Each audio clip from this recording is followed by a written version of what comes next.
Okay, in this video, we're going to be looking at the gallery. The gallery to me is one of the really exciting things that Notebook has as far as developing your lessons and everything. You can do so much with it creation-wise, it's amazing. First thing you'll see on this tab when you open it is you have a back arrow. So what that tells you is when you do searches, you can click on the back arrow and go back. I will show how to do that. You have your search for terms right here. We're going to continue with the idea that we're working on George Washington just for demonstration. And I am going to go ahead and type in George Washington.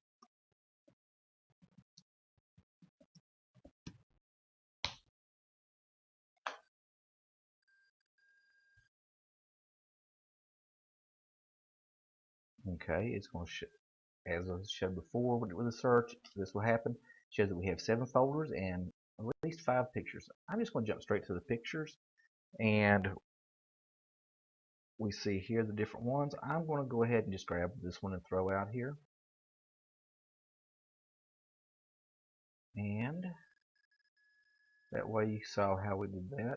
Now, the related folders there related to that, you see things like American presidents, because it knows he was a president.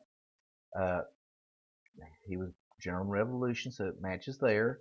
Art-wise, let's go ahead and look and see what that has.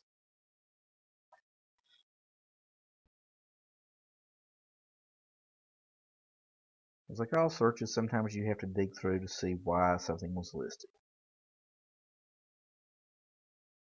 And the reason why is because it has Crossing the Delaware painting in it. Okay, so sometimes it all depends on how you're going through stuff and looking at it. Now, I want to go back to where I was at, so come back up here to this back button, and this will move the gallery back to where we were at.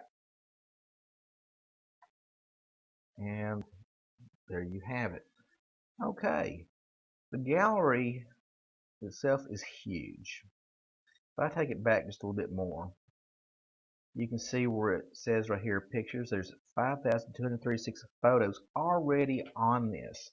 And all these are loaded onto your computer when this was installed. So you have a lot of photos that you have on lots of different subjects to make lessons from. You will also see that there are interactive and multimedia clips that are with this. There's 236 of them. I'll go ahead and just open that, and you can see just all these at one time. I'm just going to scroll through.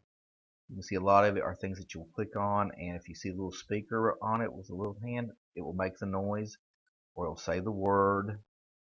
It all depends on what it is. I'm just going to grab one right now. I'm going to grab dog, drag it over here. And when I click on dog,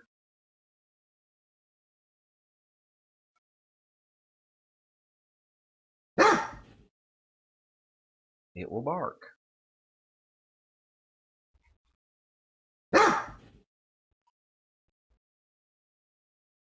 And basically what you could think of these as are objects just like this one. They have a link added to it. Let's take it to another slide. I want to undo the movement, get back. Okay.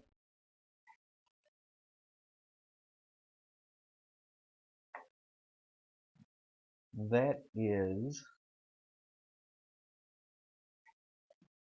what the interactives are. Get back.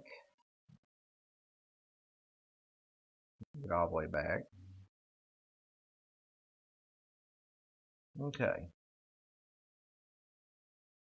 Now you notice right here while we're going through this that you have gallery essentials.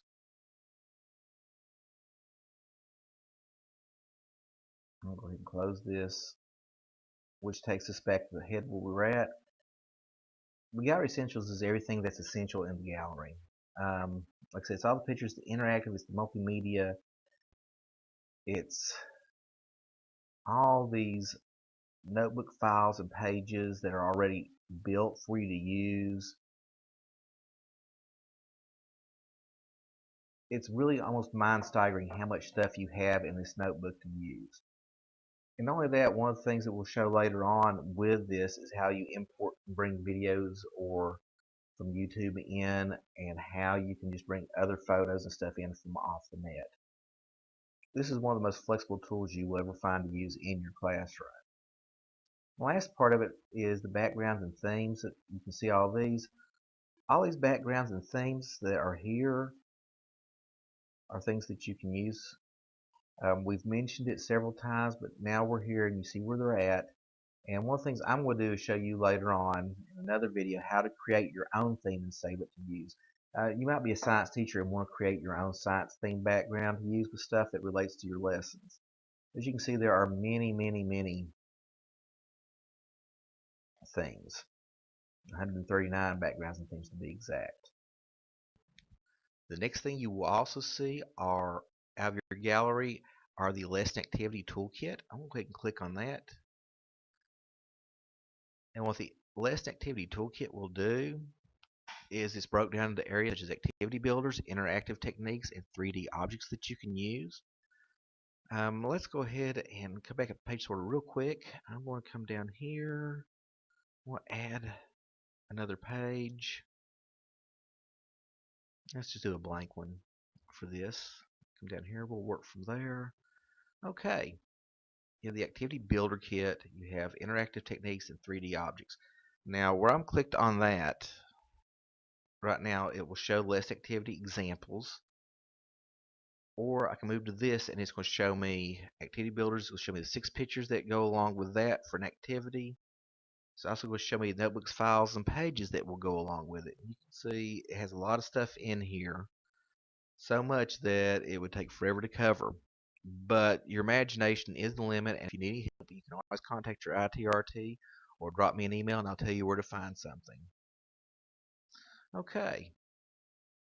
But the activity builder is great. You can come in and do hotspots, different things like that. You can create move objects, memory games. It's unlimited. One thing I do highly suggest is that you get in and play with everything and look. Now, when we come to these interactive techniques or interactive objects, we'll come over here. I'm going to drag this dice out. You're going to see why it's interactive.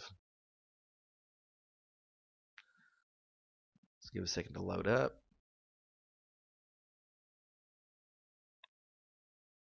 And you can spin a dice. One thing we can do with this is you might have something you developed where you need to roll 2 dice. We'll just clone a dice, put it over here. Give it a second to come up. We'll move it to where we need it. Alright. And then you can spin the dice. Spin the dice, roll the dice. Numerous activities you can use this from small childhood, early childhood with kids teaching math for addition, to if you've created a game where you're talking about probability or chance, right here. Let's get back over here. Also, you have things like a spinner.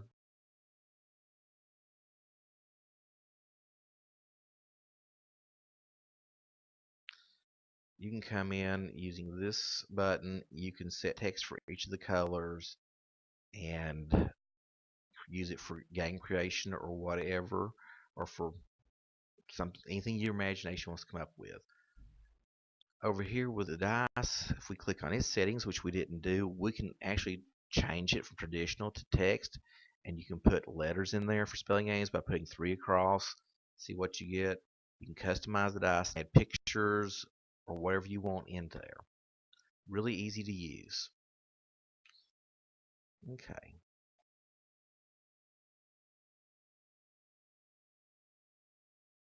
Coming back to our gallery, you can see that. Let's go ahead and close this. That was a quick look at some of the stuff. You have your notebook files and pages, and here are some of your games, such as click to reveal with balloons, color reveal. The thing is, any of these that you use, I'm going to put a new page on here for us to work from to see this, and we will insert a blank page, come back to here, go to the gallery, and I'm going to bring over the click to reveal. And here you can see what's there.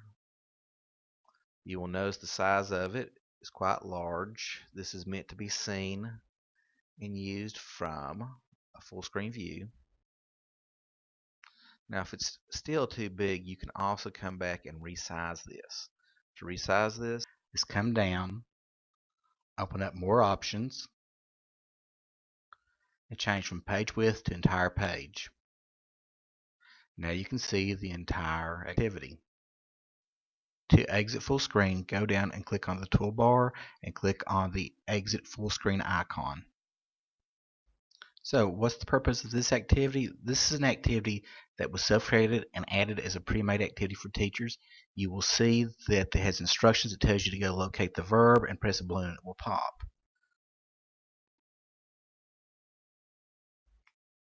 Sometimes it takes just a second like it did on that one. And when you get the wrong answer, it does that. One of the great things about this and all these self-created activities is they are editable for the user, or you can use them as is. If you want to edit, it's very easy. All you have to do is come over and right click, tell it to unlock, and you have to think of layers. This was a balloon picture that was laid up here and then made transparent. I'm going to show you how to do the editing on these when I show you how to create things. So right now just know that you can come in and edit these.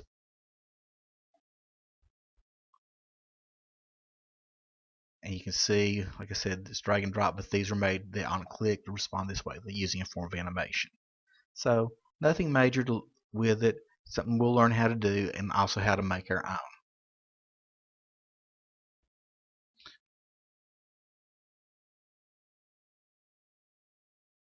We are going to go from interactive techniques to 3D objects. This is pretty cool.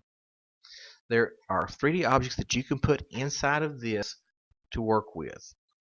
Now to work with those 3D objects, I'm going to go ahead and add us another page.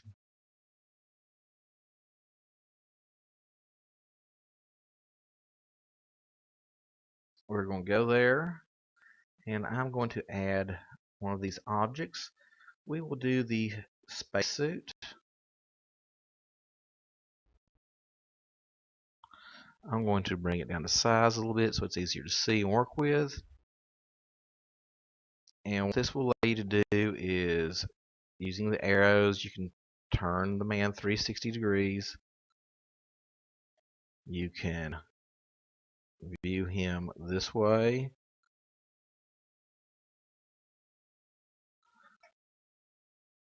Or you can rotate him all the way around.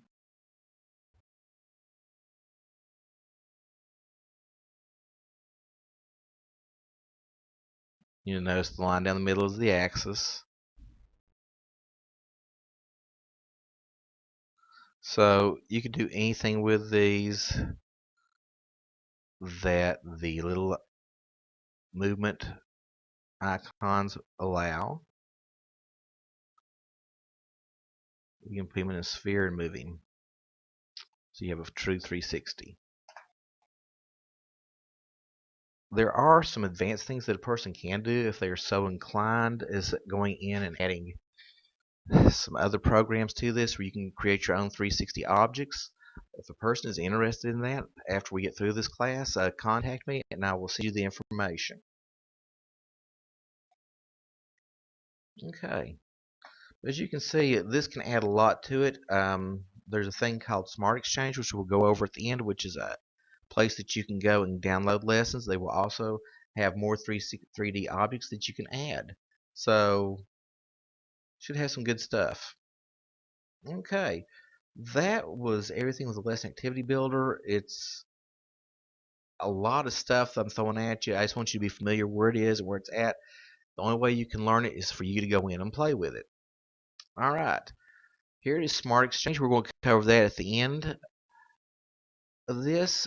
For now, this is all that we're going to look at with the gallery.